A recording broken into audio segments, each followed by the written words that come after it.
Hey everybody, welcome to my humble abode here. This is my podcast studio slash sewing room slash dining room. And I'm Jeffrey Wedding from the Shooting the Breeze Sailing Podcast over at theescapepods.com, and this is my YouTube channel for the sailing vessel Pegasus. And didn't get a chance to go sailing yesterday or today. Actually, it's Friday afternoon, and I got to go to work tonight for the next 4 nights in a row. So, no fun there. But what I did do is finally get going on my Dodger project. If you saw my first video, you saw that I have a hard top over top of the companionway, and basically it was a companionway bimini or Dodger frame that I bought at Bacon Sales years ago for like 30 bucks. And what I did is I cut it in half and extended it and put supports up, and then I covered it with 1/4 inch coma cell for a hard top. Well, that piece of coma cell actually broke during a storm in July, so I bought a thicker piece, 1/2 inch, and now I want to finish off my Dodger project. So I got to the getting last night, and actually I wanted to get a cardboard cutout and then kind of frame it from that. But what I ended up doing is I had the measurements, so I just plotted it out, and this is the end result for the front face. Basically, see there's a bolt rope here that you can sew to, and then this is a hard piece with a channel in it, and it's going to get screwed to the top or underneath the hard top, and we'll slide this on. I'm going to put grommets in the corners and do another bolt rope on the bottom of the Traveler. This is where the Traveler main sheet comes through. I might do a flap on there to keep more rain out. And then what I have to do yet is do the sides. I'm going to do some side panels. Just basically triangular shape, got the measurements and everything, put some little porthole mylar in there, and be good to go. Have what essentially would be a spray Dodger without the cost. Basically what happened was I saw the companionway frame down at Bacon Sales. I bought it. It was like 25, 30 bucks, and I spent another whatever, 30, 40, $50 on some stainless steel tubing and putting the frames in and supports and everything, and then another 75 bucks for the piece of coma cell that I had on it. And then I bought all this stuff at sale rate, and it was a couple yards of sunbrella, and then this track and the bolt rope, and it was like 100, 125 bucks, something like that. So all told, I was into it for what, $350, $400 maybe.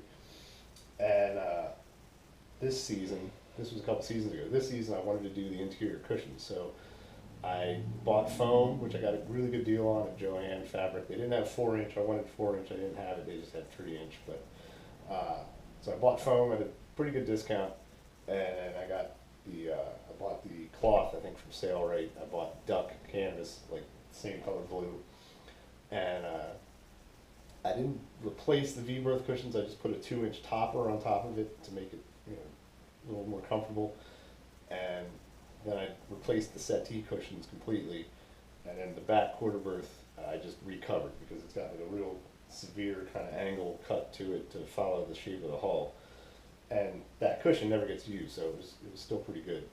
I just kind of store stuff back in my aft quarter berth there, but the 2 side cushions and then the backers I recovered.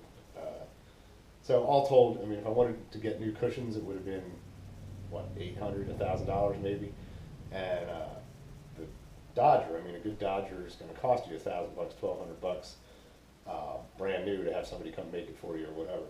So essentially what I was looking at is like $2,000, $2,400, somewhere in that range, to do all new cushions and get this Dodger. And what I ended up doing was basically saving half, because this project, like I said, I spent about $400 on. This is my Singer heavy duty sewing machine, which I got for 140 bucks, and then all told, the rest of the cushion project was about $600. So, basically for $1,000, I'm able to do both projects. Plus, I did a little sail repair on my spinnaker that I bought with the sewing machine, and I'm also going to do outside cushions eventually, cockpit cushions. So basically this thing's been great. I mean, it took me about a week just watching sail right videos and relearning how to sew, which back in 7th grade when I learned how to sew in home economics, kind of forgot all that. But it was really easy to learn. It's not that hard, and I didn't have any trouble, and I thought with this bolt rope piece is pretty thick here, and this is triple or double folded over. When I first started sewing, I would only get 2 or 3 stitches into it, and then it would bog down. I'm thinking, great, you know, it's just not stout enough to get through all this material. And, you know, I didn't want to spend $700 on a real sailrite machine. But it ended up, I had the bobbin wound wrong, kind of in here. And once I got that straightened out and redid, no problem. I threw all these folded over parts, no problem. You know, the machine was fine. It's just figuring out how to plot it all out and sketch it all out and get all the measurements right. And then I did kind of screw up. Like here, I folded this edge over after the fact and sewed it on.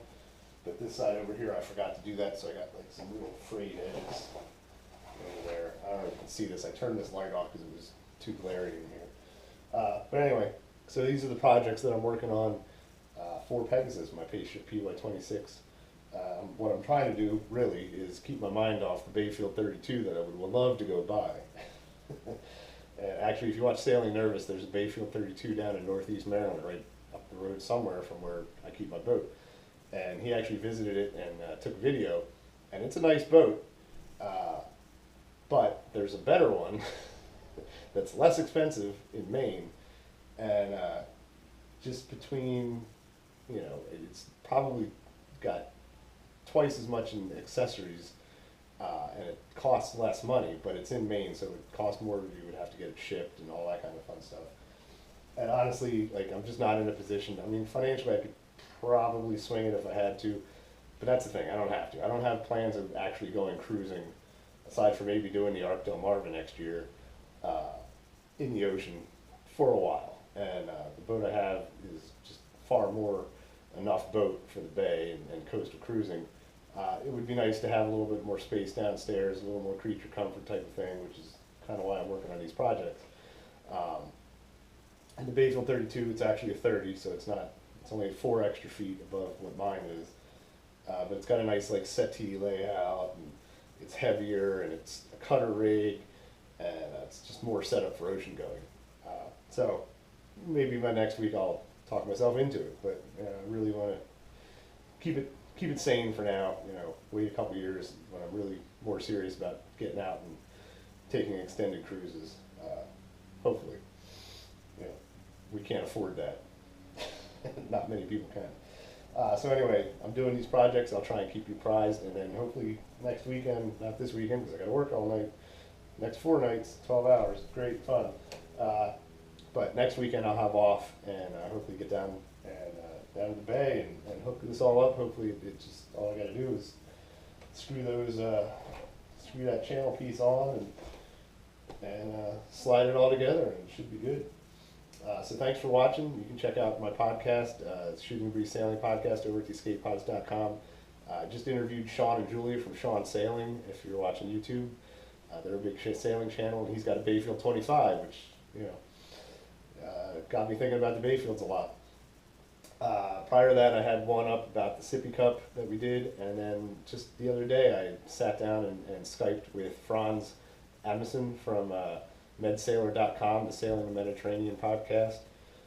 He interviewed me, and then I interviewed him, and I think next Friday we're going to put both episodes up on our respective websites, so check that out. He's a great wealth of information, good stories, and you know, he's got a nice Bristol Channel cutter, which, you know, I'm talking to all these people that have these great ocean-going boats, but I'm going to stick with what I got for now.